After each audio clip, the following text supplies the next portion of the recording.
Okay. Hey, 50 Woman Podcast listeners, thank you so much for joining. We are here today with Leticia Colón de Mejias. She is creating a generation of sustainable thinkers. First of all, I just want to say welcome, Leticia. Thank you. Thank you for having me. From one phenomenal woman to another, I am honored to be here. I know capturing your time is hard, so I'm so grateful to have you here. I just want to let everybody know I met you several years ago, and I was so totally impressed. And it's not just because you're doing great things, it's because the great things you're doing didn't come easy. And I just love younger women and even us older women to really understand how you did it. But not only that, have inspiration that no matter how easy or how hard, whatever challenges we face, you can do it. So I'm looking forward to hearing your story, where you came from, where you are, and some of those lessons you learned in the middle so we can grow from them. So why don't we just start off and learn about who you were as a younger woman? Tell us about you. Sure. Yeah, thank you. So as a young girl, I'm a mixed race. My mom was Italian and my dad was Puerto Rican from the island directly. Really interesting at the time that they were together. That wasn't a thing that was like happening all the time. As a child, I tried hard to be a good person. I wanted to impress my parents and do the right things.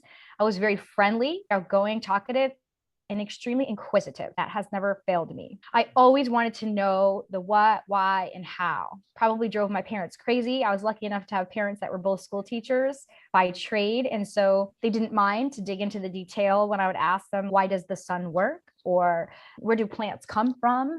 I just really love to explore information and dig deep into topics. I often got lost in books, loved to read as a child, still love to read as an adult.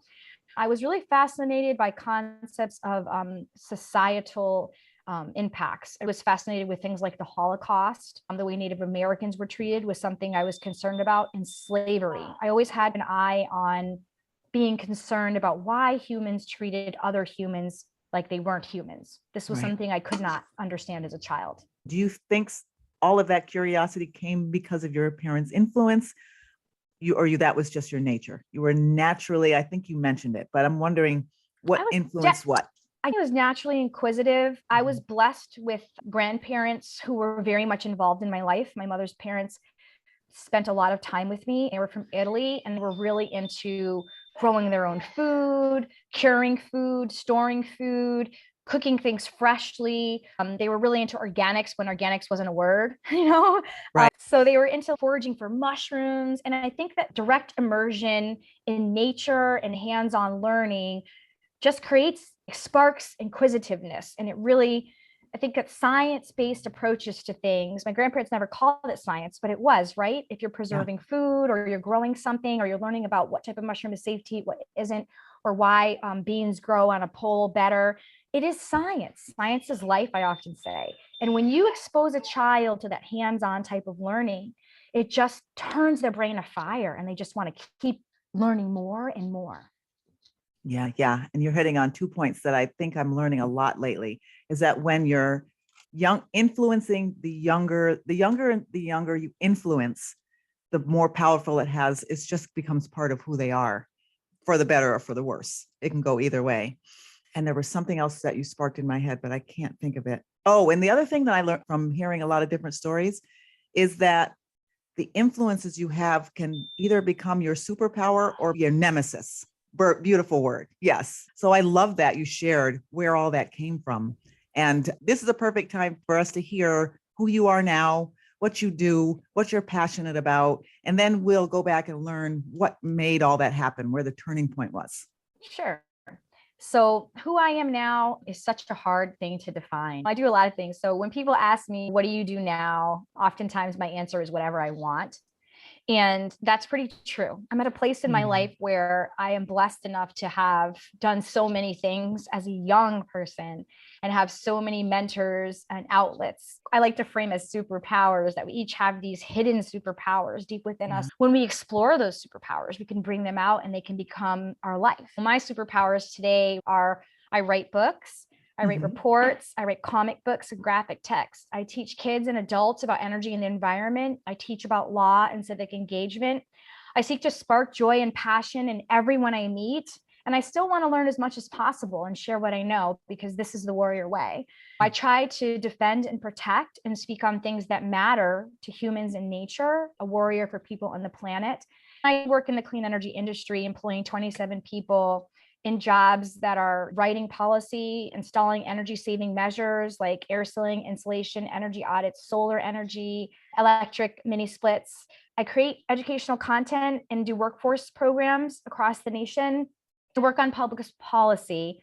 And I'm also an entrepreneur. I own a few nonprofits that seek to educate and engage people on the interconnectedness of humans and nature, as well as issues like economic resilience, the infrastructure of America, and food.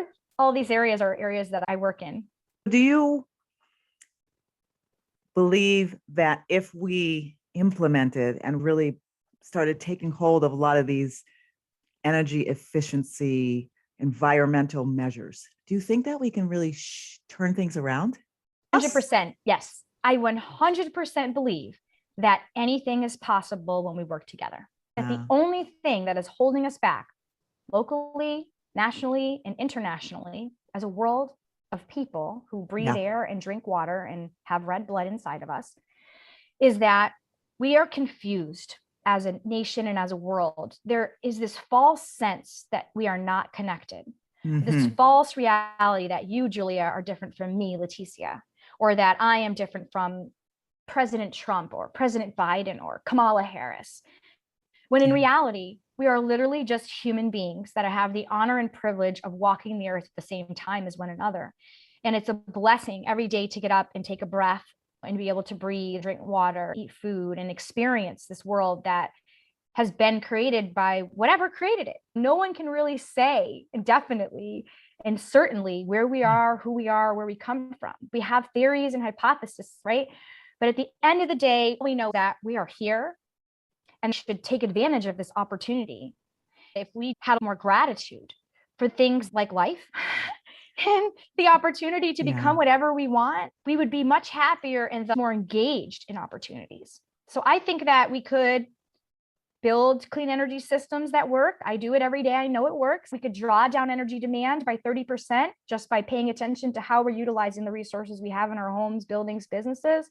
We could insulate, we could air seal, we could turn lights off, we can unplug them. We could take that charger out of the wall when it's not charging our phone. That simple act of paying attention can draw down energy demand by 10 to 15%, Julia. 10 to 15% of American energy is the equivalent of the use of energy in Italy for an entire year. So just by paying attention, we could drop our demand by 10 to 15%. And then by taking action, we could drop it by 30. Now we're at 45%. Now all we need to do is ramp up our clean energy resources by 60%. Often what I find is that we get so lost in things that we become our own enemy. Instead of taking small actionable steps forward, we argue and perseverate over nonsense and take no action at all. Yeah. And does it come out of fear, or it comes out of that you're asking me to be uncomfortable? I think both. People are afraid of what they don't know. I believe all things are interconnected. I believe the concept that all things are connected. I believe that poverty is connected to race. I believe that that's connected to historical, systemic, disparities. I believe that the lack of resources in communities of color come from the fact that we're not exposed to things early. And so we don't know about civic engagement or economics or about how to save money or how to get off of public assistance. I believe that people who have things don't know what it is to not have things. And therefore they think that we could bootstrap it to the top, or that we're being lazy, or we just don't want to try, or we're just trying to take advantage. When in reality, it's just that both sets of groups just don't know the other side's experience. And that lack of understanding leads to miscommunications and fear. Likewise, the transition to a clean energy economy, people who work in the fossil fuel industry are afraid of loss. When in reality, loss could equal opportunity. They might get better jobs. They might have less stressful careers. They might not be mining in open pits. They might be able to work in my industry where people are making a minimum of $15 an hour and making up to $100,000 a year with a high school diploma and a couple certifications. I hope everybody's listening because I completely agree. So tell us how you got from point A, your younger woman, to where you are now, what was the big turning point? Was there a big lesson you learned? What can you share with us? Sure. Tell us about that. Life is a compilation of points. Each of us experience negative things and positive things. And ultimately, it's how we frame those things. Yeah. So I like to say this, Julia. Your life is determined by your belief system. I like to make that belief system short, and I call it your BS. Okay. Yes, I like that.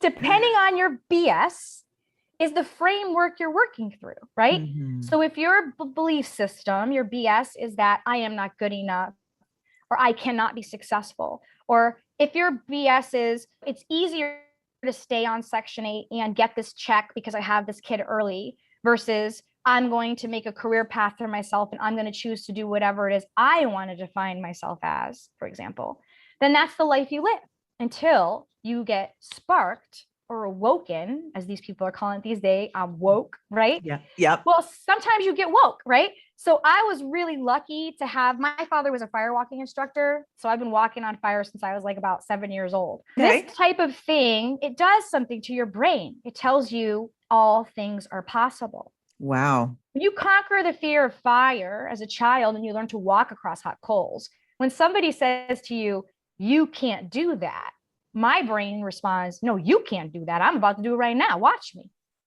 That's what I learned as a child. I was blessed to learn that whenever someone told me, no, you cannot, Leticia, I literally didn't hear them.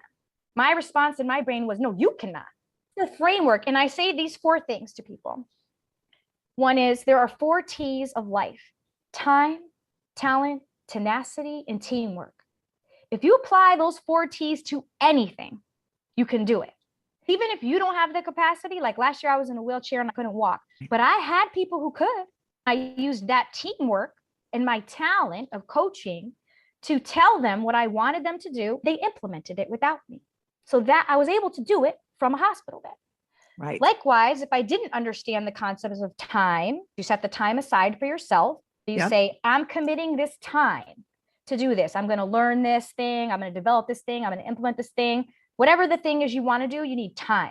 So I gave up, Julia, when I turned 20 years old. Mm-hmm. I had my daughter and I decided to give up television because I was nursing one day and I noticed I wasn't paying attention to my baby while I was nursing. And I thought, if it was back in the day, would I be looking at the TV or would I be looking at my baby? So I turned off the TV and I looked at my baby and I was nursing her and I felt this is nice. And I said, what if I just gave up TV altogether? What would I gain? So I said, I commit to a year of no television. And I took that time and I invested it in my talents. Mm-hmm. And I started writing during that time. I wrote all types of books. I wrote them on paper because I didn't have lots of resources. I was 20 years old and a single mother. Right. So I used my time in this way. Later on, when I got resources, I took the talents and the teamwork and I took those ideas and I made them into real things like businesses, books, courses. And I gave my time, talents to the world. And in return, I've received this incredible life that I'm living now, where I employ a team of people of color. We, implement real things to draw down energy demands in low income, moderate income, and high income housing, businesses, and buildings across Connecticut and Massachusetts. Mm-hmm. I work in civic engagement and policy at the federal level. I'm called to Congress regularly to give, testimony. I do these incredible things all because of this promise to myself that I would use my time, talents, and tenacity wisely. Yeah. I don't know if you want to turn your camera off. Maybe that will help. Sure. Yeah. Sometimes that helps. Let's try it and see if it works. Okay. So time, talent, teamwork. Am I missing something? Tenacity. It's an important one. Tenacity is probably, of all of them, it may be the most important one. Yes. The camera's not helping. You're still skipping a little bit. So you could turn it back on. I like watching when you're talking. I love to talk with my face too. It's not bad, but it just goes, that little noise that it makes. I'm going to see if there's another internet connection that's stronger. All this stuff is so juicy. I just absolutely love it. Time, talent, and just giving up your TV. I'm thinking, okay, Julia, where can you find more time? There's some more time in there I'm missing.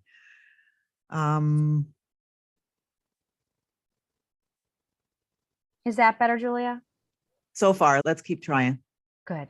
because it just happens. So this concept of time, right? Mhm. People are always complaining to me about how they can't get something done. I mentor students, young and old. I have students that are grown-ups, in their 40s, 50s, and then I have students that are 16, 17, college students. I like to work with people. I love to hear people's thoughts and delve down the rabbit hole with them when they say, I have this idea. And I'm like, oh, tell me. Yeah. And I like to help them flush ideas out and connect them to resources to make their ideas real. I think of all the things that I do, the thing I love the most is co-creating with others. When you apply time concepts and people say, moms will say to me, they'll go to someone's house, they're eating out and they're complaining about, usually, again, all things are connected. They're complaining that they don't have enough money, that they're overweight, that they're not in good health, that their kids won't listen. And they're having this conversation with me, right? And I'm there and I'm like, okay, I have to behave. I'm going to say this nicely. So I say things like this. I say, well, I noticed that, we're ordering out. Have you ever considered creating a plan for your meals? I had cancer when I was about 25 years old, and I had to figure out how to manage my 2 children and my life and cancer. So I came up with this plan and I said, well, I'm going to prep all my food on Saturday. I'm going to shop on Saturday. I'm going to prep all my food for the week. I'm going to make a meal plan with all healthy meals. So if I cook a chicken, Julia, I bake a chicken on Saturday. That chicken is going to be Saturday dinner. It's going to be with rice. It's going to be with a salad. It's going to have some gravy, and that's my dinner. But the next day, that chicken's going to be a chicken pot pie. Okay. So now those potatoes that were roasted under the chicken are going with that gravy from yesterday's meal, and they're becoming a pot pie with peas and carrots and potatoes and chicken and a fresh crust. Now it's exciting the next day, right? And then let's say there's some over. Now I'm having chicken tacos the next day. I like to take something and turn it into many things. Mm-hmm. Same with my work. And then what happens is you've saved time, because I baked that chicken Saturday, but I had that chicken Saturday, Sunday, and Monday. So I didn't have to make another chicken, and I didn't waste any food, and I saved a ton of money also. So when I had the rice on the chicken on Saturday, on the Tuesday, that rice became part of the taco.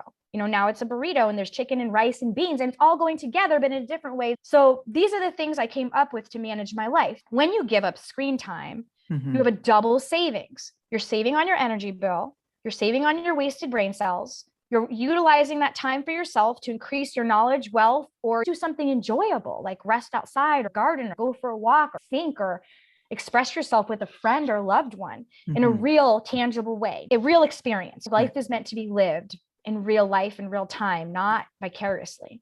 Right. And so you regain that time, and you regain that love for yourself, for your community, for your family. You're less stressed out also, by the way, because you're not procrastinating. So yes, I'm always ahead. When I get up in the morning at about 5 a.m., I'm making breakfast for my kids at the same time. I've thrown a load of laundry in. When I might be listening to a podcast, I'm listening to someone I really love and learning at the same time. I'm getting good ideas. Then I do some praying, some journaling, my goal setting before my day starts. When I move into my phase 2, I'm getting my day going, and then my staff start to arrive, you know what I mean? And then I'm in my work brain, and I start to work on problems, and I always have a notebook there so that as I'm working on one thing and my brain comes up with a stellar idea, I jot it down, because I'm going to go back to it at about 11 o'clock at night when everyone's sleeping. I pull out my notes and I start thinking about other ideas.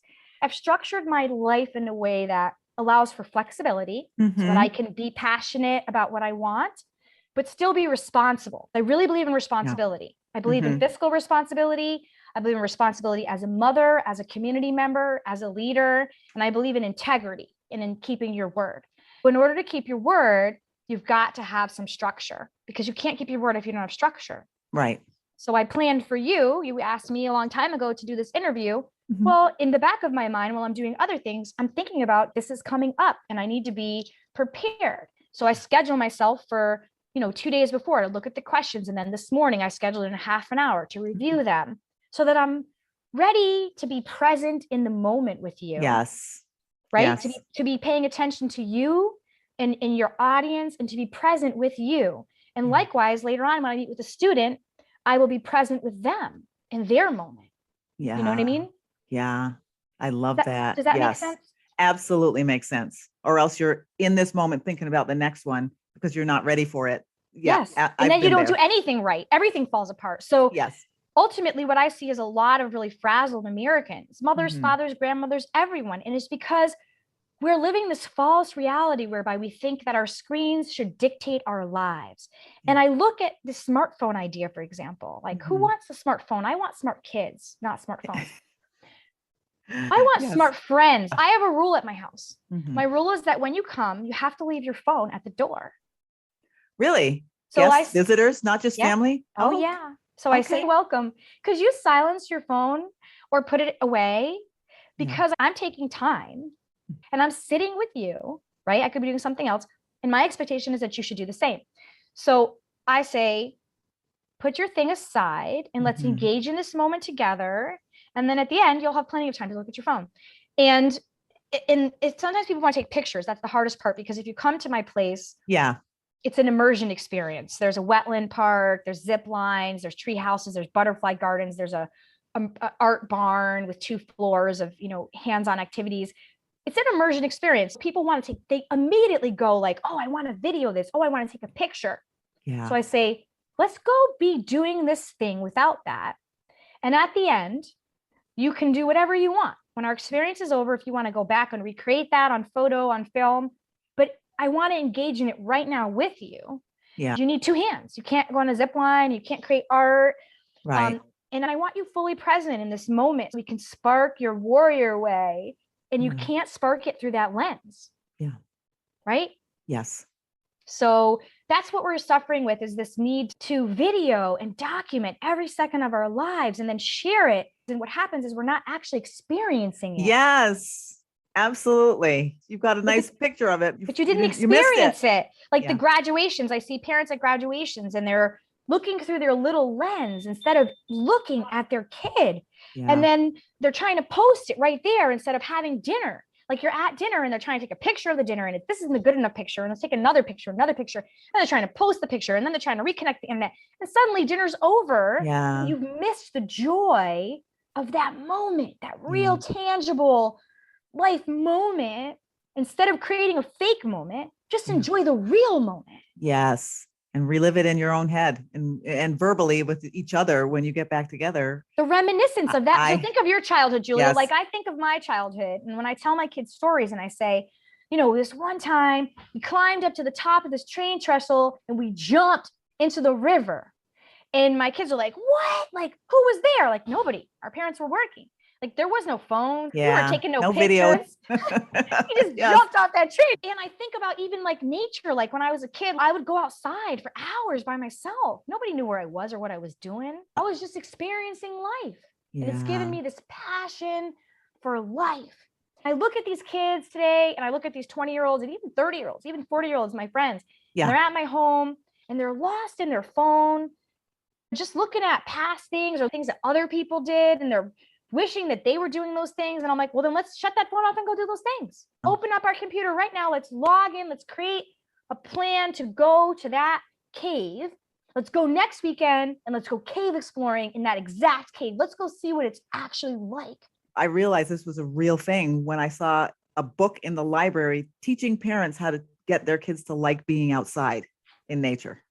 It's heartbreaking. I said, what is happening? It's hard. They don't want to do it. Even like kids come, what's funny is parents will say to me, oh, I don't know if my kid will be okay for your camp.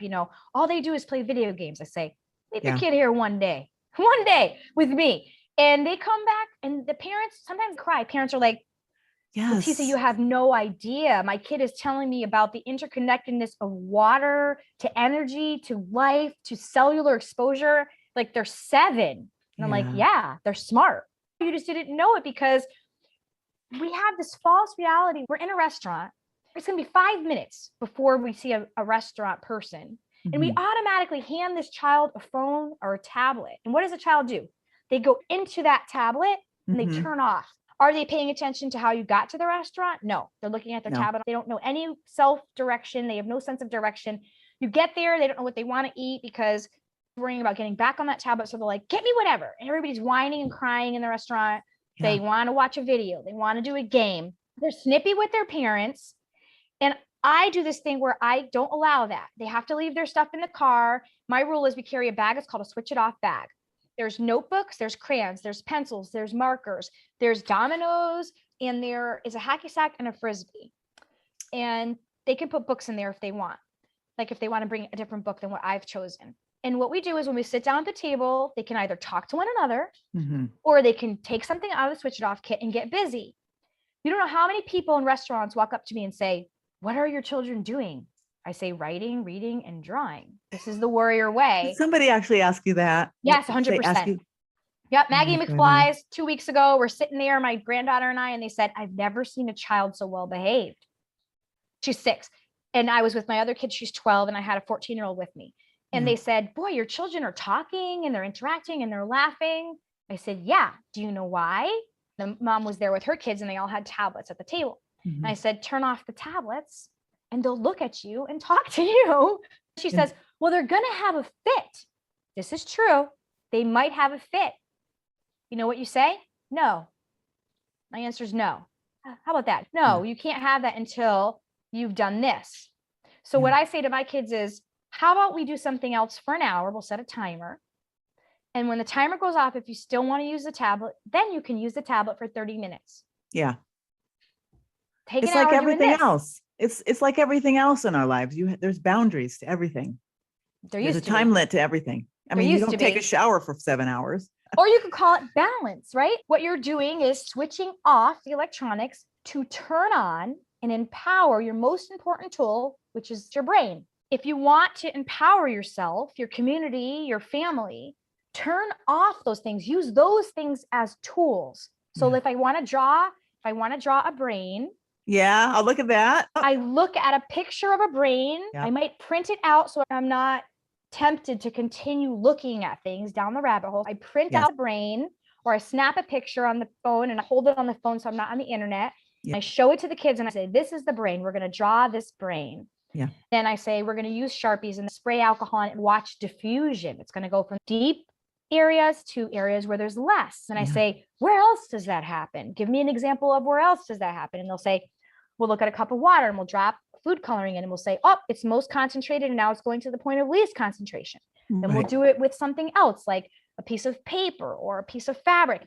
And then we'll say, "Do you think that applies to air, to rivers, to oceans?" Once you start sparking this concept of thinking deeply or reading more sets of information, not one article by one person, but 5 articles by 5 people with different perspectives, then we'll say, "Well, how do those ideas compare and contrast?" Remember that, Julia, when we went to school and I teachers do. talked about comparing and contrasting ideas? And they said, one might be right, the other might be, it might be something in the middle. Maybe it's not right or left.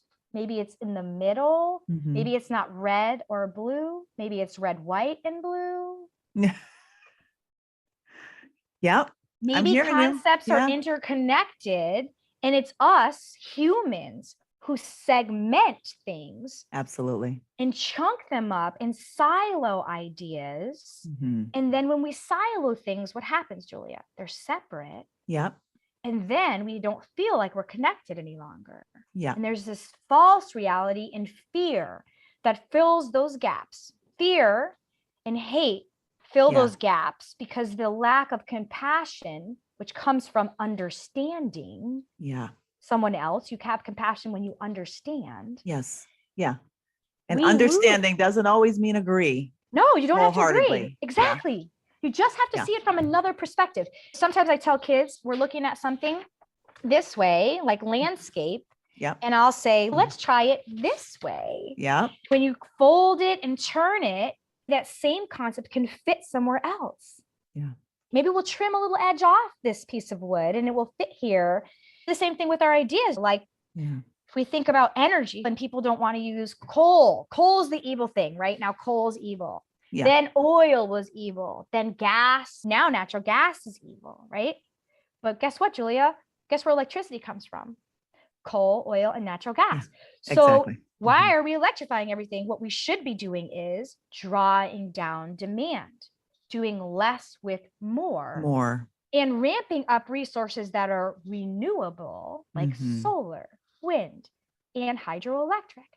People say, "Oh, well, I don't want that in my backyard." Okay, fine. Let's not build it in your backyard. There's lots of places like parking lots, unused spaces, brownfields, off the highway ramps. Like it doesn't have to be one or the other. Right. It could be a compilation of diverse ideas Right. coming together for a diverse outcome that benefits all people. Yeah.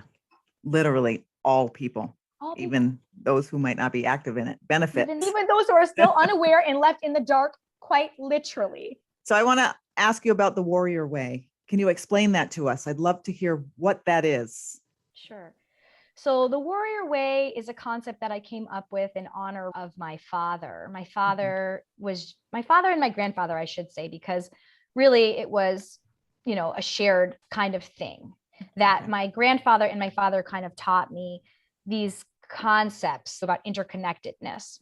In the warrior way, we teach people these concepts that I'm reviewing. Warriors pledge to learn all they can, use their powers for the good of the planet and the people, share what they know, and inspire positive change. This is the warrior way. Nice. We work with all people to create things and do activities that engage people in doing instead of viewing. We call this switch it off. Warriors learn to switch things off that are distracting to allow them to strengthen their superpowers. We look to directly engage in the world and enjoy it while we protect and defend it. This is the warrior way. We think it, plan it, say it, and then we do it. This is how we change the world, one mind, one person, one thing at a time, until our work is how we want it to be. All warriors pledge to use their senses and powers to create and promote positive growth and empower others around us. We talk about the power of change, we take a pledge, and we work together because superpowers are hidden deep inside of us. And we work to find and foster the powers and protect and change the world together and collectively. Powers might be things like dance, poetry, singing, reading, writing, math. Humor could be a power, storytelling, planning, doing. Sometimes the powers are so hidden that people think they don't have a power, but they do, Julia. And our goal is to find that power, help them identify their superpower, and then work to ensure they share their power and inspire powers in others. Yeah. Now I see how this can be sparked in a young person easier. How about the older individual? Do they gravitate to it? Do they grab onto it? Do they get it? Do they dismiss you? I'm wondering how they react to this warrior way. Interestingly, warriors believe that all things are possible when we work together. So we never discount even the naysayers. What I find is the tenacity, right? The T for tenacity, the T for time, and the team for talent and teamwork all fall into that. Because let's say, Julia, you have a different perspective than me, and you believe that people who are poor are just lazy. So that can be difficult for me and you to have a conversation. That's why teamwork comes into play. Because teamwork means I've got someone on my team who has something about them that you can engage with. Inevitably, there's someone I know who will be able to connect with you. And that person can then have that conversation with you in a way that is comfortable for you and explore your time, talent, teamwork, and tenacity. And what I find is that over time, people do change and they can hear the things they couldn't hear before. And the other way we engage adults often is through their children. So sometimes their children have an interest in these concepts, and then the child takes the learning tool home and educates the parent and brings them to the table for that deeper conversation. That's amazing. I am inspired. It feels like your life is your passion and your purpose is your life. It feels like you've gotten to a point where it's all gelled and you understand the direction you're walking in and why. And I love that about you. I have to say, I have older children who are adults. You have adult children too, I think. And adult children are really interesting because they're adults, so they feel empowered to say what they think. They live in their own houses, they have their own cars, they have their own significant others. Adults are not afraid to tell their parents something. So what I'm always interested in with my children who saw me grow, my first child, I was 19. So he kind of grew up alongside me. Right. So he's 25 now. And it's really cool to see him reflect back at me. Like we were somewhere recently in a car driving, my oldest child, he's very different, but he's very artistic still. He has that artistic flair. Yeah. And he grew up in my younger years where I was much more rough around the edges and maybe a bit ghettified. I was very physically aggressive. In my younger years, I would get into a street fight, for example, whereas now I would more likely just tell you off. So he got to see that side of me. We were in the car and I was talking about this farm I'm opening up where we're going to teach the warrior way at this farm, an immersion experience for people. And he said to me, Mom, you have thousands of ideas a day. How do you decide which ones to pick and follow? Mm-hmm. And I said, what an interesting question. I never knew he thought about things like that. He goes, I just can't imagine. How do you get up every day and be just as passionate? Like, how is it every day, no matter whether you had cancer, no matter someone did something bad to you, how do you keep going? And I had to think about it because I was driving. And I said, Miles, what a great question. I think it's the warrior way. I think the thing that my father and my grandfather did for me was lay that foundation of bad things happen to everyone. Yeah. So don't cry over spilt milk. Yeah. Just get up and move forward. Put one foot in front of the other. All journeys start with the first step. Yeah. Just decide to take a step. And if you make a mistake and you disagree with the path you've chosen, turn around and do something else. Take a left or a right. So my dad would say, when I was doing something bad as a child, and I would be trying to rebuttal, defend myself, and he would say, Leticia, when you're in a hole, the first thing you have to do is stop digging. Don't keep digging. Nice. Yes. You know, he'd say, if you're in a hole, what's the first thing you have to do? And I'd say, get a rope, pull myself out. He'd say, no, stop digging, you fool. Oh. Yeah, the most of us will think climb out of it. My response was climb out, Dad. And he'd say, no, stop digging, you fool. As people, we often continue the same behaviors. We try to continue the same behaviors expecting a different result. Right, yes. Julia? We say, yes. I want to own a restaurant, for example. Yeah. And my way of getting to that goal is I'm going to watch Food Network for 10 years. Well, yeah. This is real, Julia. Yeah, now you've learned how to watch people cook food. Good job. But what are the steps to owning a restaurant? The first step is creating an idea, writing it down. Do you need a license to cook food? Do you need to get a food certificate? Do you need a building? Do you need ingredients? Do you need servers? What is that going to cost you? How are you going to get that money? Well, once you start to go down that path and you write it down, then the next thing is to say it. You connect with others. You go meet people who own restaurants, or you talk to people who are chefs. You learn about the potential bumps and bruises, and then you take that actionable step to start implementing your plan. You start to build the plan into a reality. And then there's going to be bumps and bruises, and that's okay. Yeah. That's a learning. That's part of learning. Science would tell us that Einstein did not create the light bulb on day one. Right. There were multiple tries and things that people would have called failures. I don't see those as failures. I see those as stepping stones to your success. Yeah. My first company, I was 20 years old. I tried to start a soap company. I wanted to sell soap. For whatever reason, this was an idea. I started making soaps at home. And I was selling the soaps. And I actually did make a little bit of money, but it wasn't enough to even cover my costs. I realized that I wasn't actually going to become like a soap guru. People were ahead of me on the soap game. Then I started writing books. And again, I failed. I wrote several books and I failed. I couldn't get people to publish me. I couldn't get my books out the door. I didn't know how to do it properly. I illustrated my own books. I wrote my own books. I edited my own books. And when no one would publish me, Julia, I decided to explore, what did it take to publish a book? So I started a publishing company and I called it Great Books for Kids. And I started writing book after book, but I couldn't get to market. 5 years later, I had all these books. I met my husband and he was good at graphic design. And I said, you think you can help me lay these things into real books? Yeah. And I had cancer, so I had a little time on my hands. You know, I was like in a hospital bed. So I had some time to work with my computer and I started developing content. And then I published my first book. Yeah. And I sent it to someone I knew. And I said, will you read this and tell me what you think? They sent me back this letter that was so mean. It was like, this is the dumbest book I have ever read. It was the worst idea. I wasn't expecting that. It's the dumbest thing. You should not go forward with this idea. And I still have the letter. Seriously? I have the letter.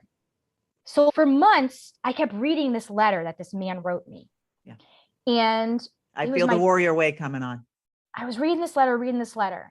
And so this is universal law. Someone gave me the book, Chicken Soup for the Soul, at work. I worked at Hartford Hospital. They gave me this book and I started reading the book, and on the back of the book, it says, Chicken Soup for the Soul is self-published and has sold millions of copies. So then I Googled number one sellers that were self-published. Harry Potter, Chicken Soup for the Soul, The Power of Now by Tony Robbins. Like all of these famous books, people told them, go kick rocks. We don't want to publish your book. Mm-hmm. And I thought, wait a minute. I'm not going to listen to this man.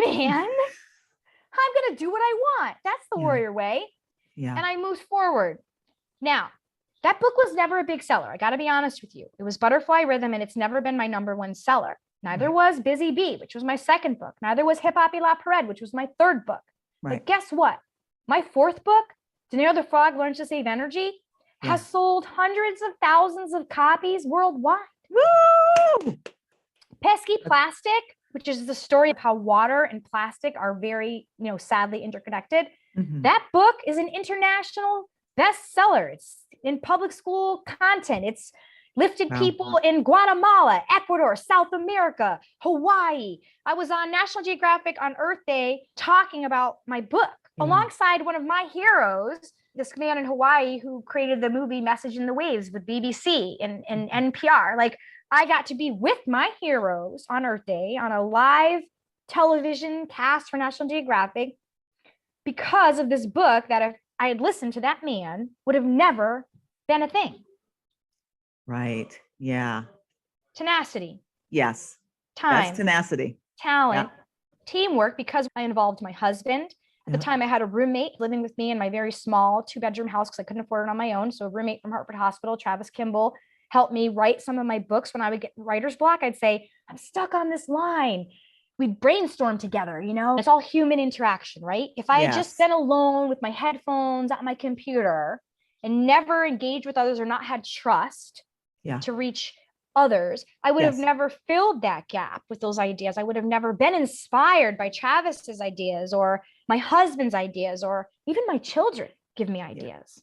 Yes. And we have to remember that we are our best resource, not necessarily Google. We're not knocking Google because you find some great things on there, but connecting with one another and getting real life, human, flesh and blood input ideas. And like you said, being trusting. Engaging directly with the world around you. This is the warrior way. You must engage, turn it off, and look up at the blessings that are in front of us every moment of every day. And if you see something you don't like, that's okay. Just acknowledge that thing you don't like. Acknowledge it internally. It doesn't have to be a story for everyone to know either. That's the other thing. Putting your stuff out there on social. Yes. We don't want to know. TMI, folks. If you are having a fight with your husband, I do not need to know that. Yes. I don't need to know that. Yeah. I don't want to know you said, everything. Call me up on the phone and say, I need some help and we can talk about it, but we don't need everybody doesn't need to read. Person to person. Like, are you really going to get the advice you need from random strangers? No. Are they going to empower you? Most of the time, no. No. If you want to know why those trolls are bothering you, it's because you're putting every single complaint out there and you're getting back what you're putting out. Yeah. We need to go a different direction. We need to make change, which is also a warrior way. Create the change you desire to see in the world. Look at you, Julia. You were empowered and inspired to talk to people. Yeah. Now you've interviewed all of these amazing people and you're inspired, but also what are you doing? It's a catalyst. It's a spark for others to be inspired, right? You're sharing what you know. Julia, that is the warrior way. I love it. Sharing what you know. Oftentimes when you want to do these type of things, your book or this podcast, sometimes you're like, nobody wants to hear that. Nobody's going to listen to that. It's not going to help anyone because you have this concept that, I don't know, I'm not CEO of anything, or, I don't have that degree. So what am I? You know what that is, Julia? I'm not a broadcaster. You know what is that? I know. BS. That's your belief system. Oh, yes. That's your BS in your head talking to you. Do you know where your BS comes from? The compilation of every experience you've ever had where someone said, you are not good enough. Leticia, you need a bachelor's degree to do that. Leticia, you're not allowed to speak at Yale. Leticia, you can't create that program. Leticia, you're not a bachelor's degree. You don't have a master's in education. Leticia, what do you know about educating children? Guess what? I know a lot about that. Right. And if I had listened to those people who told me that I could not because I did not, all of that is their personal BS. I'm not taking your BS with me. Leave your BS at home. Yeah. Yeah. That's everybody. Remember, let their BS be left at home.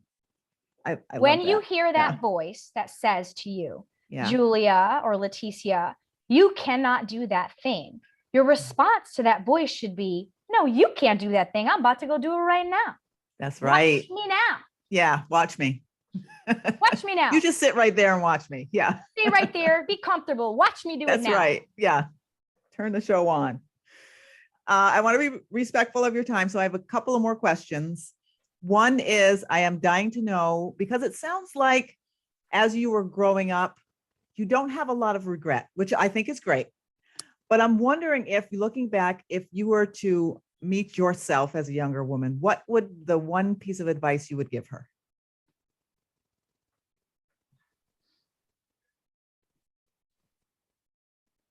I think if I was to meet myself as a younger person, the bit of advice that I would give myself is the advice I just gave you. Okay. That yes. Don't allow others to define you. Don't allow others to define your problems. Because when you allow others to define your problems, you're allowing them to define the potential solutions. Don't allow people to put myself in a box. The regret I have is that I didn't ever graduate college. To this day, Julia, I desire a college degree. I wanted to be a doctor. I always wanted to be Dr. Colón de Mejias. I still do. Life ain't over and the fat lady hasn't sung. So one day maybe I will be Dr. Colón de Mejias. I believe I'm smart enough to do that. For me, it became kind of a hang up because I got pregnant very young. Mm-hmm. I dropped out of school due to a pregnancy.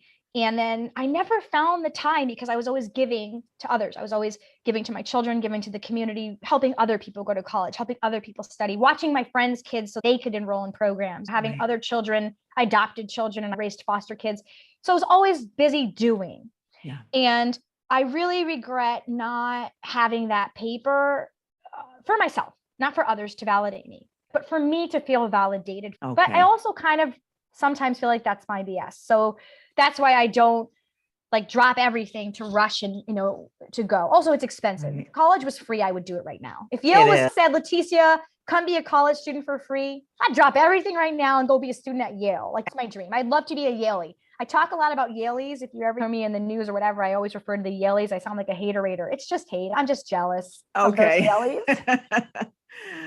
We'll be looking forward to that when the sea parts and you've got that chunk of time or scholarship or grant or something. Somebody's got to give me a scholarship or a grant. I 100% want to be Dr. Colón de Mejias. Yes. That is my regret. Other than that, I have very few regrets. I mean, obviously there's times in life where I could have been kinder. Right. I always look back at my life and say, could I have made a kinder choice there? Could I have been different with that person? I am aggressive. I have an assertive tendency. Yeah.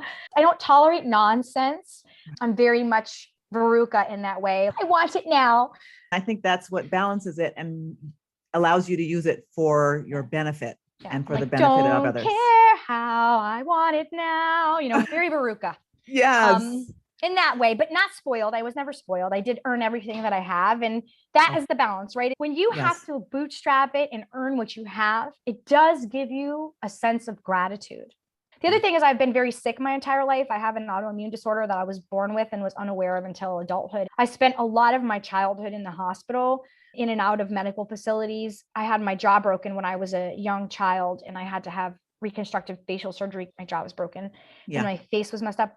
And that took years of surgeries to reconstruct my jaw and the mechanisms that work your mouth. Funny enough, because talking, I think, is my best superpower. But I spent 12 weeks with my mouth wired shut. And that experience changed me. Inability to express myself verbally forced me to become a writer. Wow. Okay. And I think that writing, unlike podcasting, I think that written word is a special thing. If you look at the Bible or Leif Erikson or other writers that have inspired me, Paulo Coelho, The Alchemist, some pieces of literature, they just change you and open your mind. I think that writing is a gift. It's a gift for other people. It's not just for the writer. Like, it outlives you. Yeah. It's beyond you. It's not something you own. It's something that the world owns, even when you're gone. If I could change something, I would have started writing earlier, and I would have, there's some books I've written that I haven't gone to print with that are for adults. Like I'm writing this book called The Keys, which is about how I got to be this way, how I became successful, and how I've leveraged that to leverage others to success. Like I've helped other people that are minorities and they own businesses just like mine. I can't wait for this book. When is that coming out? Is it soon, or I wish it was, but it's a work in progress. Yeah. Okay. I need, you know what I need? I need an editor. Anyone listening who wants to help me write a book that's going to be a bestseller. There are a lot of golden nuggets in there. It's going to outlive you. There are things we just can't figure out on our own without a lifetime. Yeah. And I was also raised by my mother, like had a master's degree in education, but my stepfather was a heroin addict. I grew up in a really strange way where my dad was a firewalking instructor and my stepmother was a social worker. She was Cuban. Her parents were right from Cuba, like off the boat. So they had like wicked strong personalities, really incredible people. And my grandparents on my mother's side were Italian and they were from Italy, and they were like super hands-on everything, no excuses, you know. And then my dad is a firewalker. So you've got like that mixed in. So this compilation of personalities, and even my stepfather, who was a heroin addict, actively an alcoholic my entire life, he even played into the goodness of me, because you can learn what not to do. And I value that, but I also value the good parts of him. There were parts of that man that were really beautiful and that spent time with me reading. He was a reader and he loved to read books, like novels.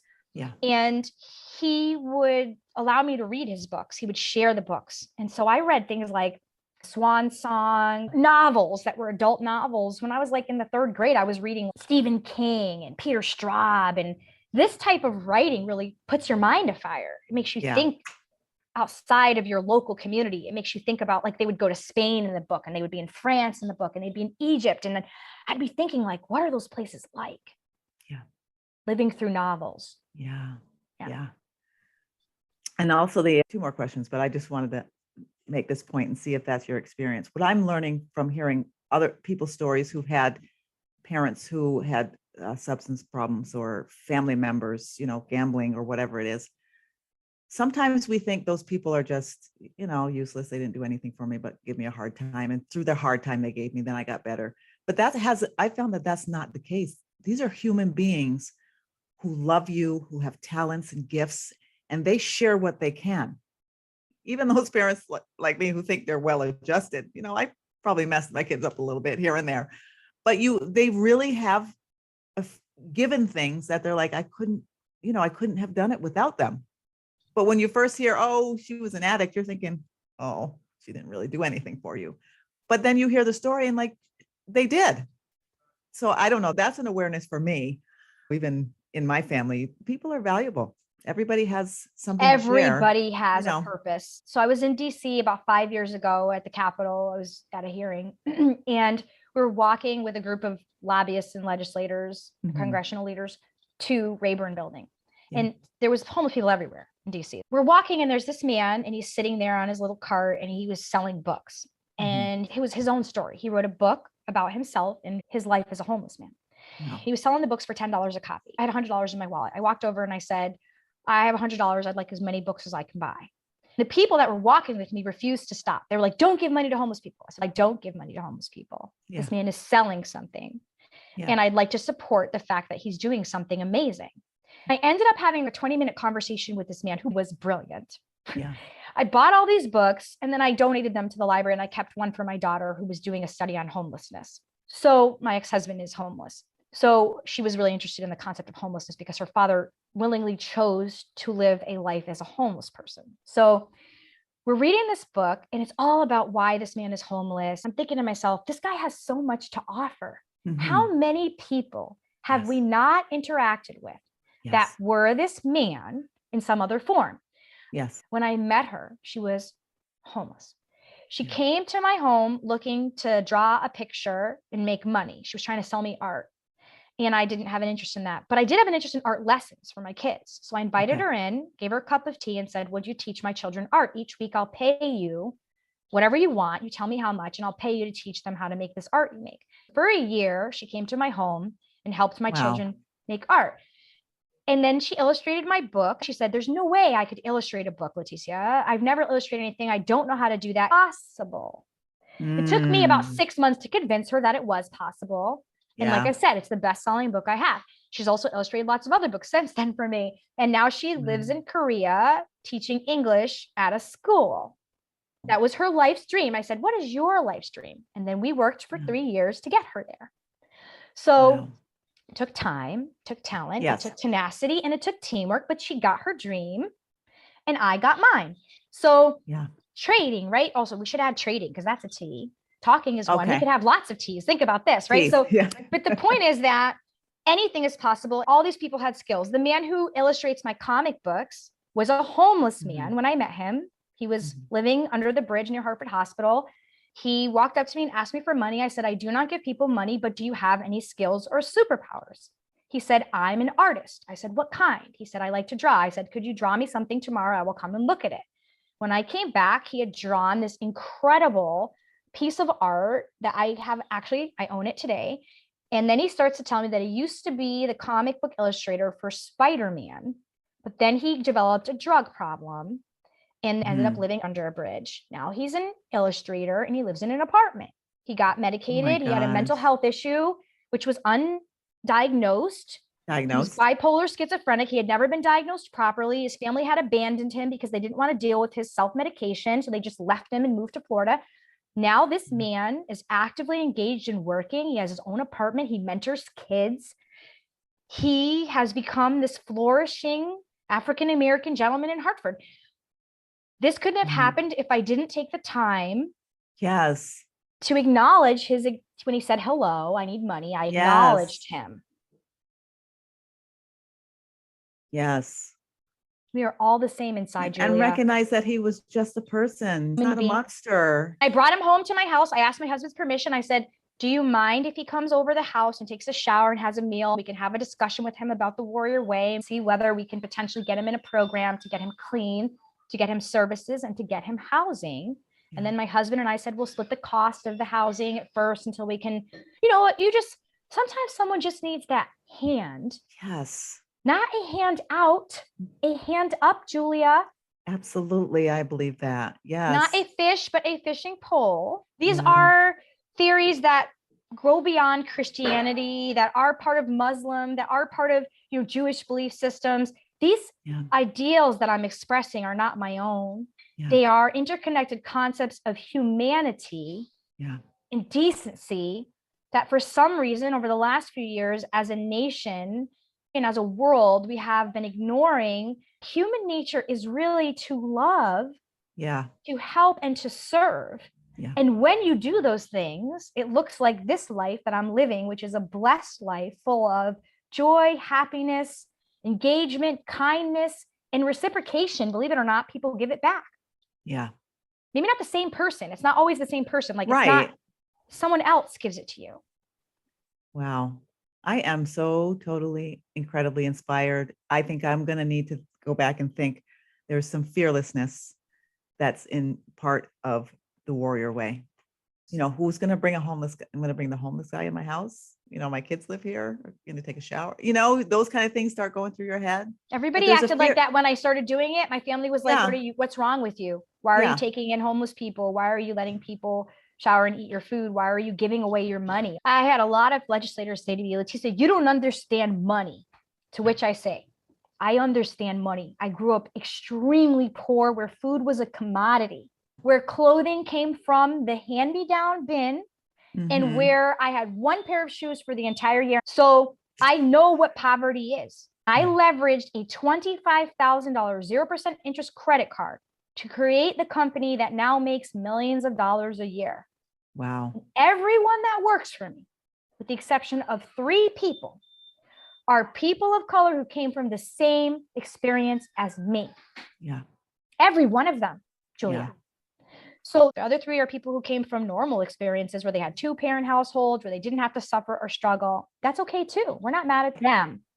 I'm not hating on those people who have everything. Good for them. I'm happy for that. I worked with people at the hospital, like this woman, Louisa Chemilecki. She was like my counterpart at the hospital in research. She ran the IRB. She had a husband. She had good parents. Her husband had good parents. They've been married for like 60 years. They have 4 children. I one day took her to lunch and I said, how do you be like you? How can I be like you? I never knew what it was to have 2 parents or eat dinner at a table. I showed up with a notebook. I met with her for lunch for a year. And she told me what it was like to be normal, what her husband was like, what she looked for in a husband, how her and her husband communicated, how they raised their children, how they used money, how they bought a house. And guess what? I emulated everything that woman told me. Wow. That's a nice piece of advice. Ask the question. Take some notes. I asked questions and took notes. And everywhere I go, Julia, I bring a notebook and I say, how did you become who you are? This man, Tom Trumbull, another incredible leader.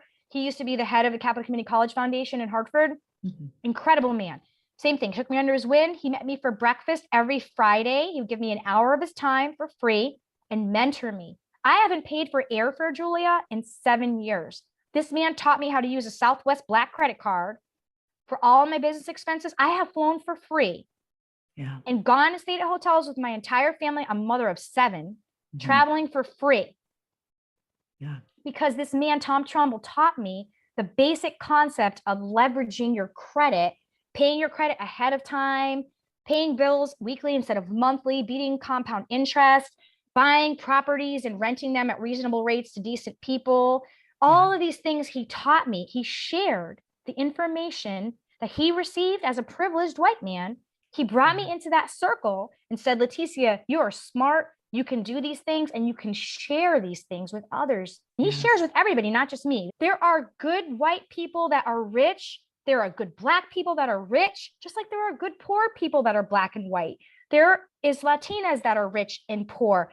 All of us have something to contribute. Identify your special skill, awaken it, practice your skill, hone it, and then share it and teach others how to practice it. We can all have everything we need. There is enough for all of us, Julie. Yes. There's a false reality that there's not enough. There is plenty of everything. Some people have too much. Some people have too little. But that doesn't mean I'm talking about wealth redistribution either. I'm not saying that rich people should give up what they've worked hard for. Right. I'm saying share what you know. Let others find the way. Let them build their own wealth, their own equity. Let them find the skill sets they need to become like you, not have what you have what they have. Your success and your greatness didn't take away from his. Still great. It's not like he's got even more. Yeah. I've partnered with these people on lots of things and it has created more wealth for them. I have another friend, Stephen Cowell. He's at the Building Performance Institute, BPA of the United States of America Association. He's head of E for the Future. He's president of this foundation. He's a very wealthy man. He could retire, he could travel, he could do whatever he wants. Every day, this man gets up at 5 a.m.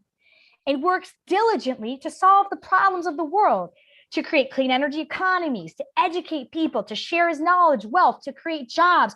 This man, again, he's a rich white man. People would be like, oh, they have everything. Sure, there's guys that are jerks. Guess what? There's just as many who are not being acknowledged for their leadership capacity, just like there's Black leaders like Senator Doug McCrory and Senator Bobby Gibson, and Spanish ones like Representative Geraldo Reyes and Robin Porter is a Black woman. She's an incredibly powerful woman. We're not lifting these people up. Where are the news stories on these incredible, powerful people of color and white people who are building bridges, tearing down walls, and closing the gaps of disparity? We don't acknowledge their amazingness. We only want to look at the ugly stories. We want to get fascinated about, I call that, oogling over that car crash on the highway, instead of oogling over that person who pulled over to pull that burning body out of that car and save a life. Stop focusing on the uglies and start focusing on the amazing blessings that are literally everywhere you go. Just look up at the amazing and stop Googling world news. Yes. I started again after about a year of trying to read the news, and I was just like, I don't know. I can't do it. I mean, I'll preview over it so I know what's going on, but death, murder, kill is just constant misery. We are obsessed as a population of people with the sadness and negativity, and we keep feeding that wolf. My friend says, don't feed that wolf. Feed the goodness instead. Yeah. And expose yourself to positive people, the warrior way, which you can find, by the way, in the book. Yes, your educational success workbook outlines this concept for adults. And it has segments that says, like, you're here today, but where do you want to be? And then it outlines how to get there. Yeah. It's a workbook, so you can fill in your thoughts and explore what you want to be when you grow up, so to speak.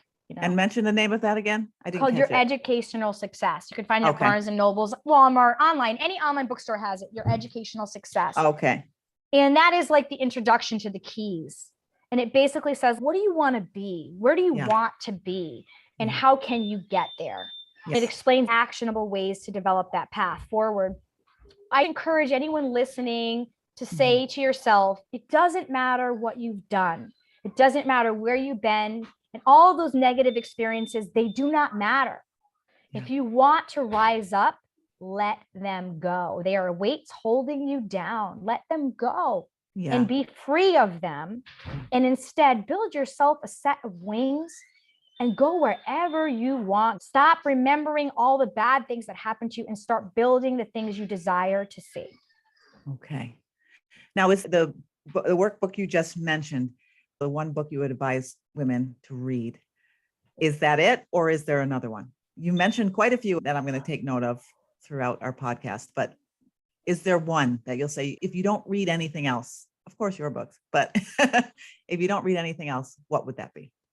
I mean, it depends on where they are, right? Okay. If you're being abused, if you're listening and you're being abused, you're in an abusive relationship or a stagnant relationship where you may be harmed emotionally or physically, I would suggest Women Who Love Too Much. Okay. That book reframed. I grew up in an abusive household, so I was in an abusive relationship. I emulated that behavior when I was younger. That book really helped me reframe abuse, that I didn't deserve it and that it wasn't appropriate, and what I could do differently to seek love that was appropriate. Yeah. The Alchemist by Paulo Coelho opened my mind to the fact that the things I desired might already be I might already have them, and I might be seeking something in my mind that isn't real, like seeking a trip to Egypt, for example, when in reality, I could have seen a desert here in the United States. So Paulo Coelho's book, I really loved that, and The Alchemist. And then there's another book by Deepak Chopra called The Way of the Wizard. And that book, it's self-reflective and it teaches you specific skills. I also really like the book Conversations with God. That's a good one. one. Those are the ones that come to mind right away. If you're struggling with a abuse problem of self-abuse, so you're self-medicating and you might be using alcohol or drugs too frequently, I like the NA book. They call it the Big Book. And the Big Book is the 12 steps. It's the program that helps you release yourself from being held hostage by your belief system, which is causing you to self-abuse. Okay. I grew up in a family with a lot of interconnectedness to inebriation, self-medication, and mental health disorders. And I freed myself of that disorder at age 27. I gave up all substances. As an adult mother of two, I realized I was not making good choices as a parent, and I would never reach my highest potential if I did not give up self-abuse. So I did.